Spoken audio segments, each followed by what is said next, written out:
예수님의 제자 가운데 어부가 많습니다.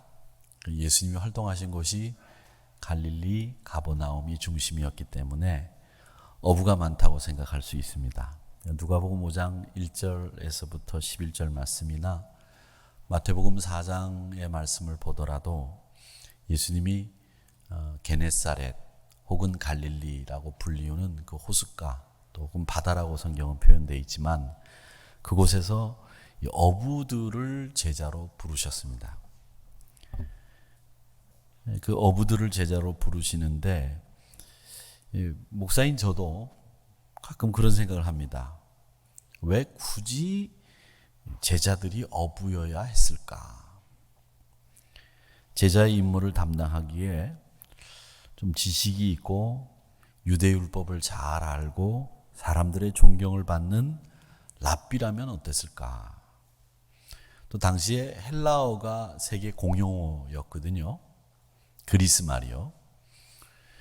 그런 헬라어에 능통한 사람도 제자로 삼기에는 적합하지 않을까? 이런 생각을 해봅니다. 또 당시에 아픈 사람들이 병원에 갈 수 있는 상황이 아니었습니다. 지금처럼 보험이 있는 것도 아니니까 의술을 가진 의사를 만나는 것은 보통 사람은 평생 한 번 있을까 말까 할 정도였습니다. 그런 의술을 가진 사람을 제자로 삼는 일도 좋지 않겠는가 이런 생각을 해봅니다. 또 당시 유대는 로마의 식민지였기 때문에 예수님 당시 제자들도 그랬지만 열혈당원이라고 하는 젤롯당원 독립투사들이 있었거든요. 베드로도 그 당원이었다고 하는 증거들이 성경에 나오지만 이런 사람들을 제자로 삼았다고 한다면 아마 유대를 정치적으로 독립시켜서 예수님의 선교 사역을 펼칠 수 있는 장을 마련할 수 있지 않았을까 이런 생각도 해봅니다. 예수님은 그 모든 족속 그리고 모든 인류의 구원 그리고 하나님 나라의 완성을 위해서 위대한 세계를 만들어낼 성령 공동체, 하나님 나라 질서를 이 땅에 심어놓는 공동체를 바라셨습니다. 그 꿈을 위해서 필요한 인물, 그 꿈을 위해서 필요한 적합한 사람들, 이런 사람들이 제자가 되면 어땠을까 이런 생각을 합니다.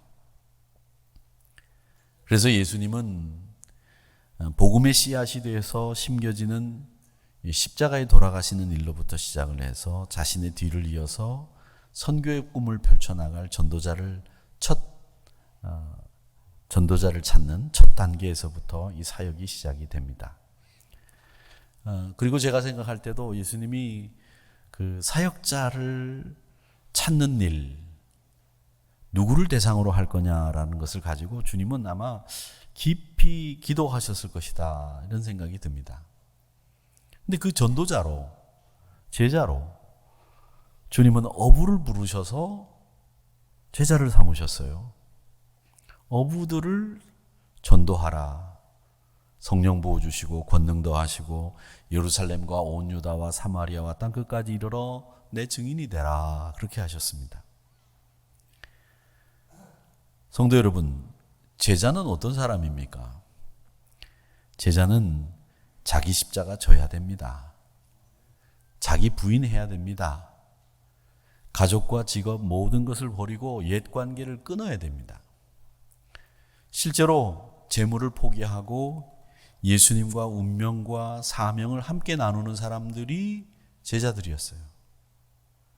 예수님의 뒤를 따라야 되는 사람들이 제자고 십자가를 지고 죽기까지 내가 사명 감당해야 되겠다. 이 각오도 있어야 됩니다. 이게 제자입니다.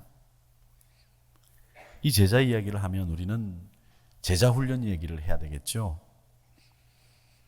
이 제자 훈련은 1980년대 이후 이 한국 교회의 교육의 질을 높이는데 가장 크게 기여한 프로그램이 제자 훈련이라는 프로그램입니다. 아마 옥하는 목사님이 제자 훈련을 통해서 성공적으로 목회 사역을 감당하신 분으로 알고 있는데 이 제자 훈련이 만능이었느냐? 한국 교회에서 시행했던 제자 훈련은 영성 훈련과 사역 훈련 이게 균형을 이루고 있습니다. 수많은 이름의 제자 훈련들이 파생이 됐죠. 두 날개다, 1:1이다, 양육이다, 선교회다, 이런 이름들이 붙으면서 제자 훈련들이 다양하게 파생이 되고 다양한 제자 훈련들이 생겼지만, 실상 이 제자 훈련이 가지고 있는 가장 큰 핵심 목적은 사람의 인격을 바꾸는 일이었습니다. 그 바뀐 인격 위에 사명과 헌신을 더해서 하나님 나라 시민으로 살도록 하는 일, 이게 제자 훈련의 주 목적이에요. 그래서 이 돌아가신 옥하는 목사님께서는 뭐라고 말씀하셨는가 하면, 온전케 하는 과정을 거치지 않은 사람에게 봉사일 시켜서는 안 된다. 그게 주님의 명령이다. 온전한 인격을 먼저 세운 다음에 사역자로 세워야 된다. 이 얘기를 하셨는데, 이게 에베소서 4장 11절 12절에서도 그 말씀을 하시고 있습니다. 어떤 사람은 사도로, 어떤 사람은 선지자로, 어떤 사람은 목사와 교사로 삼으셨는데, 이 이유가 뭐냐? 성도를 온전하게 하고 봉사의 일을 하게 하고 그리스도의 몸을 세우게 하려고 그렇게 세우셨다는 겁니다.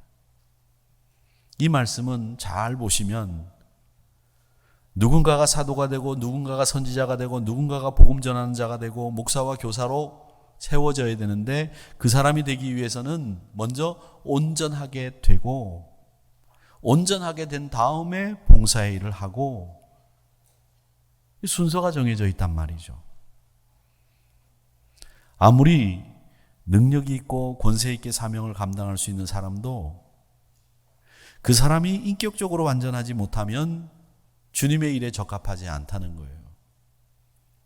그래서 주님은 당시 랍비와 같은 율법에 정통한 사람이나 정치적인 실세, 이런 사람들을 제자로 세우지 않으신 거예요.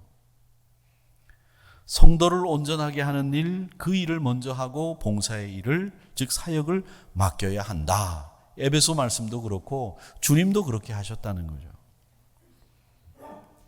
그런데 성경도 모르는 신자들을 앉혀놓고 제자 훈련을 도입한 많은 교회들이 그 성도들의 삶을 변화시키는 일보다 어떤 일을 신경 썼느냐면 사역자로 키우는 일에 더 힘을 쏟았다고 하는 것. 그게 한국 교회가 제자 훈련을 잘못 적용한 예입니다. 예수님의 방식대로 자기를 부인하고 십자가를 지는 일, 이 일을 먼저 해놓고 내가 이 일을 왜 해야 되는지, 왜 헌신이 중요한지 이걸 설명하기 전에 먼저 우리가 십자가를 지고 자기를 부인하는 온전한 사람이 되는 일, 이거부터 하고 사역자로 세웠어야 되는데, 헌신하면 복 받는다, 왜 일을 해야 되는지 설명하고 헌신이 왜 중요한지를 설명하고 어떻게 일해야 되는지를 설명하다가 그만 제자 훈련을 낭패로 이끈 겁니다. 제가 여러분들이 다녀오신 엠마우스 영성훈련, 우리 이인규 장로님이 원장이 되셔서 감당하고 계시는 일인데, 그 영성훈련을 제가 좋아합니다. 그 사역을 위해서 우리 원로 목사님이 헌신하는 모습을 늘 좋아하고 존경합니다. 그 이유는 뭐냐면 이 훈련이 사역을 어떻게 해야 되느냐 가르치는 거 아니에요. 왜 헌신해야 되느냐 말씀하지 않습니다.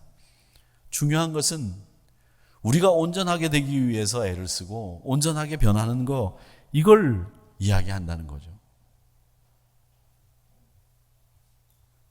그 사람의 인성, 그 사람의 감성, 온전한 사람으로 만드는 일에 집중하고 있다는 거예요. 바로 그겁니다. 제자라고 하는 것은 인격이 온전해야 되고 제자로서 거룩한 지성과 덕성 훈련이 강조되어야 되는데, 이 교회 안에서 헌신자라고 하는 사람들이 얼마나 교만한 말들을 많이 하고 자기 중심의 언어를 많이 사용합니까? 말과 행실이 다름에 대해서 얼마나 많은 교회들이 고통을 당하고 있습니까?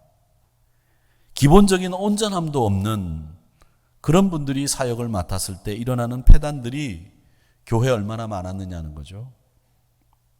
예수님과 이 제자 훈련이라고 하는 것은 먼저 사람을 온전케 만든 다음에 사역을 맡기는 것이었어요. 그러면 온전한 사람은 누구냐? 이게 온전한 사람은 실수를 하지 않는 사람, 그 사람이 온전한 사람이라고 생각하기 쉬워요. 온전한 사람은 실수하지 않는 사람이 아니라 자신의 실수를 인정하고 회개하고 뉘우칠 줄 아는 사람이 온전한 사람이에요. 다윗이 하나님의 마음에 합했던 이유가 뭡니까? 그 사람이 실수를 안 해서 하나님의 마음에 합한 사람이 된 게 아니라 실수하면 바로 하나님 앞에 회개하고 뉘우치고 벽에가 눈물에 다 젖을 정도로 회개할 줄 아는 사람이었기 때문에 다윗이 하나님의 마음에 합한 사람이 된 거예요. 부족하지만 그 부족함을 우리 성도들과 함께 채워나가고 합력할 줄 아는 사람, 그 사람이 온전한 사람이에요. 온전한 사람은 또 자기 능력으로 무언가를 하려고 하는 사람이 아니라 늘 하나님을 의지하는 그 일을 잘하는 사람이 온전한 사람이에요. 하나님을 의지하는 사람. 내가 하나님의 도우심으로 산다. 내가 하나님 도우심 없이는 못 산다. 이게 기본적인 신앙의 전제로 깔려있는 사람들이 온전한 사람이에요. 실수하지 않는 사람이 온전한 사람이 아니고요. 실수하지 않는 사람이 온전한 사람이 아니고요. 실수를 하더라도 자신의 실수를 회개할 줄 아는, 그리고 내 능력이 아니라 하나님의 도우심으로 나는 삽니다. 이렇게 고백하고 그렇게 사는 사람이 온전한 사람이라는 거예요. 에베소서 4장 13절 말씀 보세요. 우리가 다 하나님의 아들을 믿는 것과 아는 일에 하나가 되어 온전한 사람을 이루어 그리스도의 장성한 분량이 충만한 데까지 이르리니. 온전한 사람은 이렇게 다른 사람들과 함께 하나가 되는 일, 이걸 굉장히 좋아합니다. 하나가 되는 건요, 우리 모두가 뜻이 다 똑같아져야 된다, 이 말 아니에요.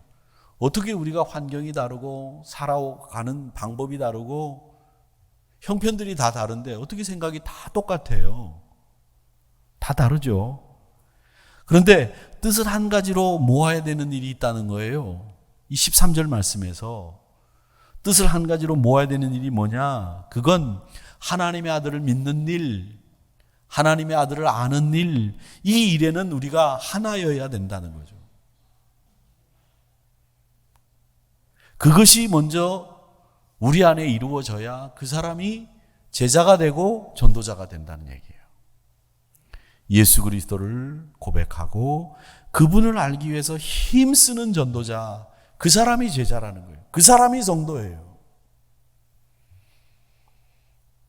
그 말은 또 무슨 말이냐면, 우리가 전도자라고 한다면 예수님을 알기 위해서 무척 애를 쓰는 사람이에요. 말을 잘하는 사람이 전도자가 아니고요. 인간관계가 좋은 사람이 전도자가 아니라 예수님의 뜻을 알기 위해서 부단히 애를 쓰는 사람이 전도자가 된다는 거죠. 그분은 어떻게 살았을까? 거기에 초점을 두고 사는 거죠. 자신이 그리스도의 장성한 분량에 충만한 데까지 이르기 위해서 노력하는 거죠. 아직 부족하고 죄인이라고 하는 자기 겸손함이 자리 잡고 있는 사람이 전도자이고 제자라는 거죠.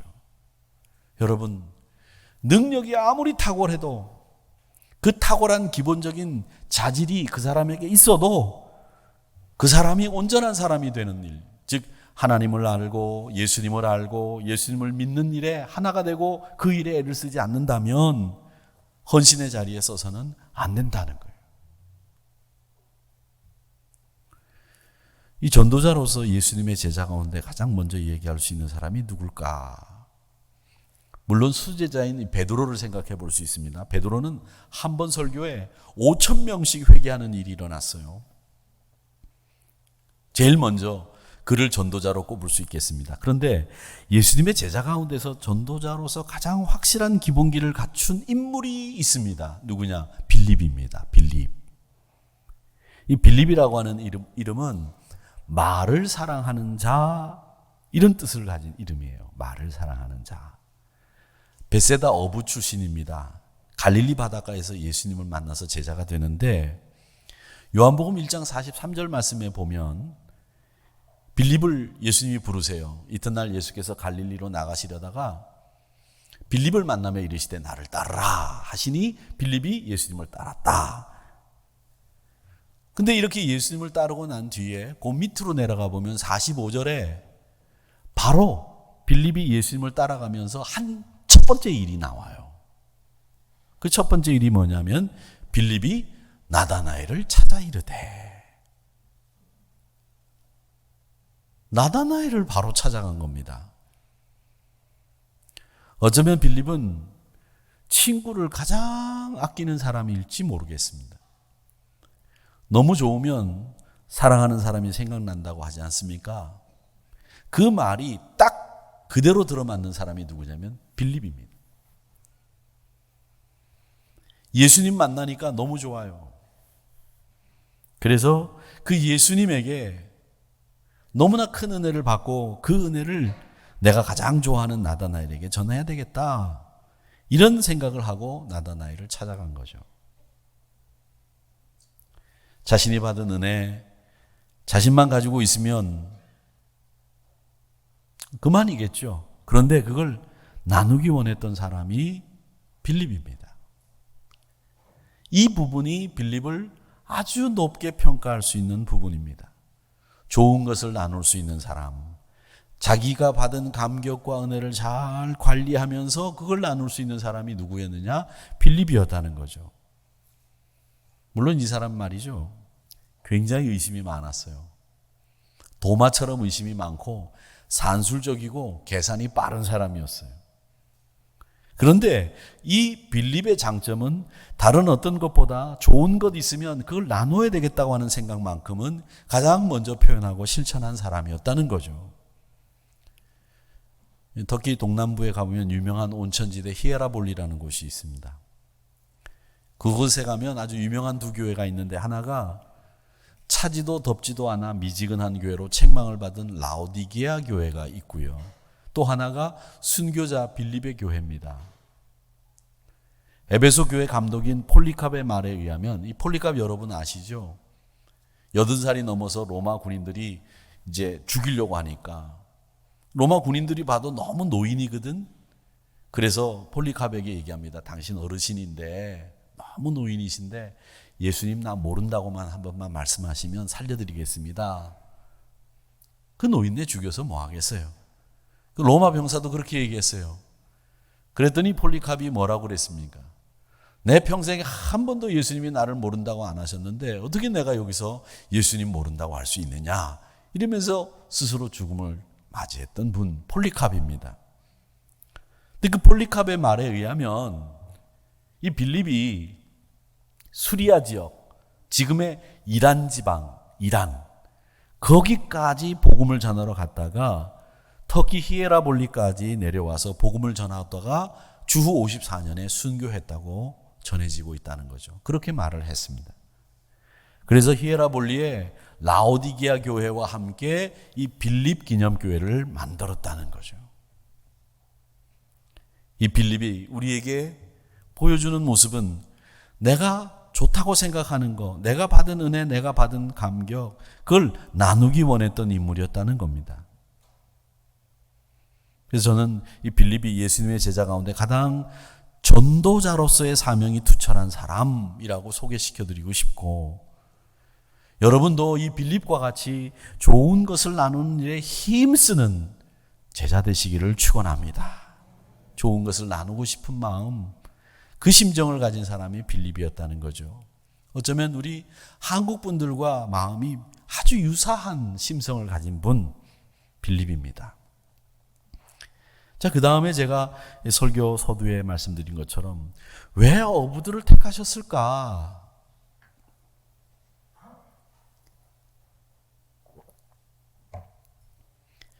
어부들이 어떤 면에서 전도자로서 적절하셨을까? 제자로서 필요한 덕성이 어부들에게 있었는가? 이런 걸 좀 생각해 보자는 겁니다. 이 바닷가 사시는 분들은, 그 어부 직업을 가지신 분들은 특별해요. 제가 지난번에 목회하던 곳이 바닷가입니다. 그래서 그분들의 성격을 이렇게 보면 완곡한 게 이런 게 없어요. 그냥 직설적이에요. 그리고 말을 할 때 상대방의 마음을 이렇게 헤아리지 않아요. 내가 이 말을 했을 때 상대편이 어떻게 받아들일까? 이런 걸 고려하지 않고 그냥 말을 해버려요. 물론 거기 말고도 여기도 그런 분들이 많이 계세요. 서울에도 보면. 많더라고요. 내가 이 말을 했을 때 상대편이 어떻게 받아들일까? 이런 거 생각 안 하고 말하시는 분들. 좀 생각하고 말하세요, 이제는. 아셨죠? 네 하시는 분들은 괜찮은 것 같아요. 네 안 하시는 분들이 좀.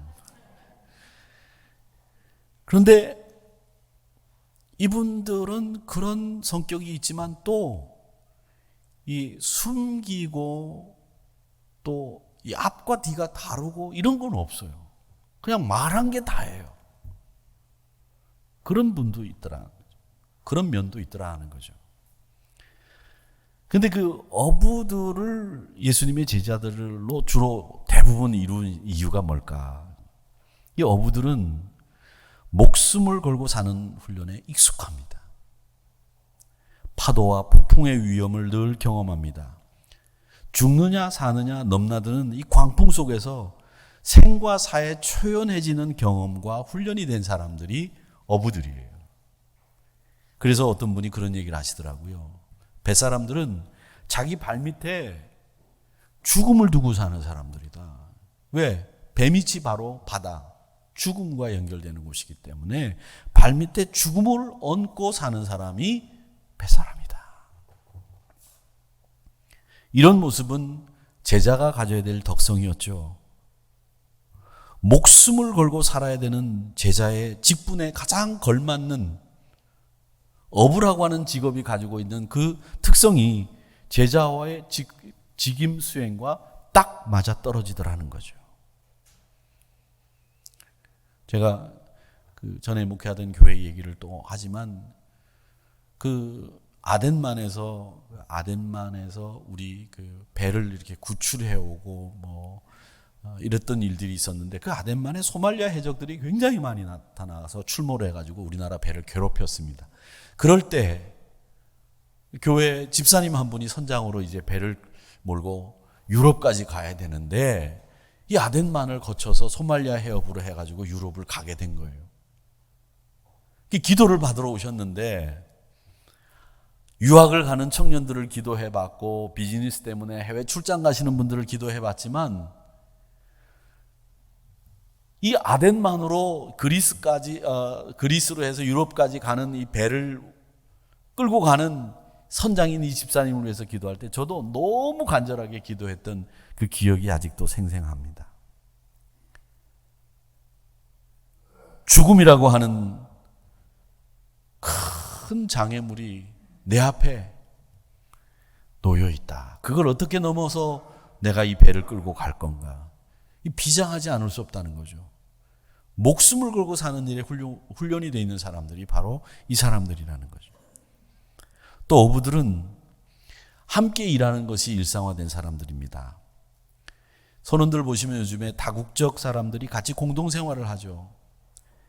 피할 수 없는 배라고 하는 작은 공간 안에서 함께 삽니다. 식당에서, 화장실에서, 일터에서 매일 같이 살아요.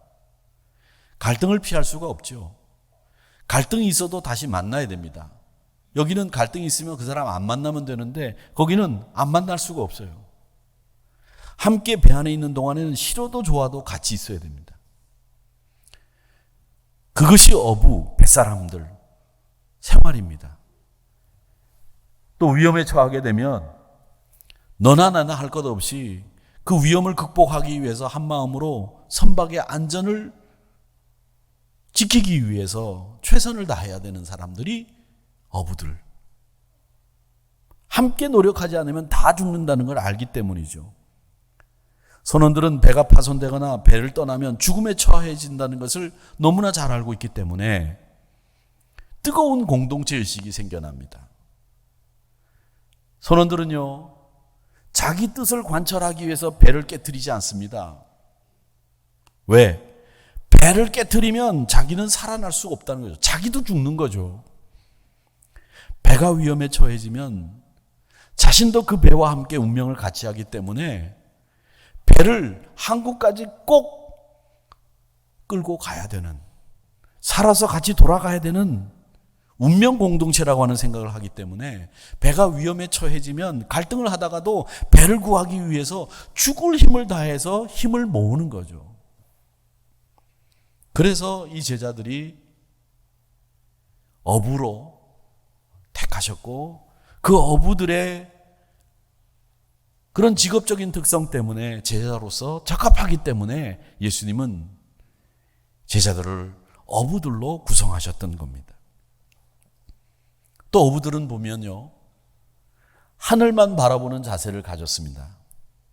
지금은 GPS나 내비게이션이 발달해가지고 고기 어군도요, 기계로 이렇게 들여다보니까 바닷속에 있는 고기 어군이 있는지 없는지가 다 보이더라고요. 그래서 거기 가서 그물을 싹 내려가지고 고기를 싹 끌어올리는데 그건 요즘 기계화되어 있고 디지털화되어 있는 어선에서나 그게 가능한 일인데, 예전에 고대 사회에서는 망망대해에서 나침반도 없을 경우에는 뭘 보고 항해를 했느냐면 별, 아니면 낮에는 해입니다.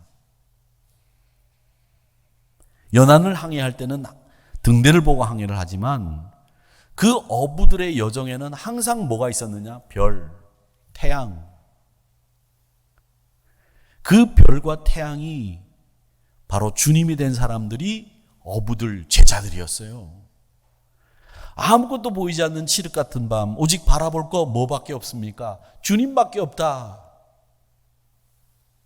그래서 주님은 그렇게 별과 태양만 바라볼 줄 아는 이 어부들을 제자로 삼으셔서 주님만 바라보게 하신 거예요. 여러분, 제자들은, 성도들은 주님만 바라보는 훈련이 돼 있어야 합니다. 주님만 바라보는, 자기 도울 만한 사람이나 관원이나 돈이나 조직이나 지연이나 사람의 호불호를 보고 따라가다가는 실패해요. 실패합니다. 예수님이 우리의 별빛이 되고 예수님이 우리의 태양이 되셔서 그분을 바라보고 가는 훈련이 돼 있는 제자들과 같은, 그 어부와 같은 자세를 가지고 살 때 우리가 성도로서 승리할 수 있는 거예요.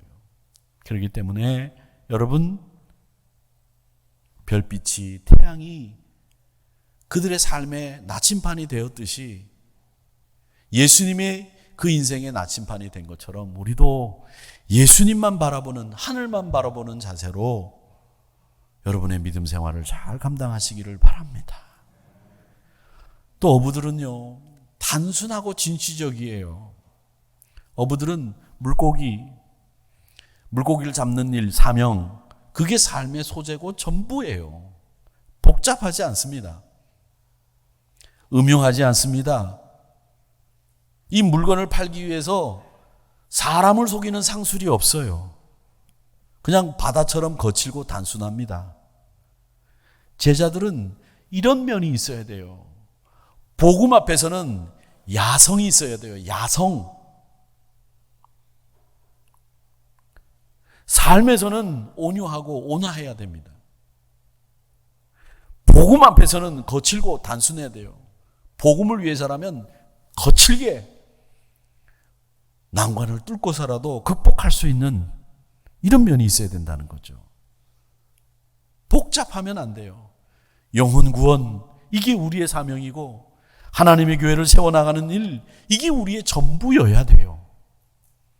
남을 속이고 음흉하게 앞에서 뒤에서 하는 말 다르고 비난하고 판단하고 그런 생활이 제자들에게는 없었습니다.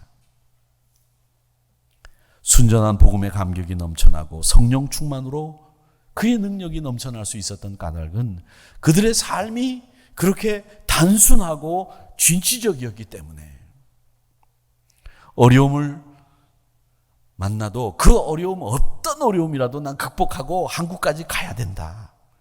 그 생각, 그 목적이 삶 속에 충만하게 차 있었습니다.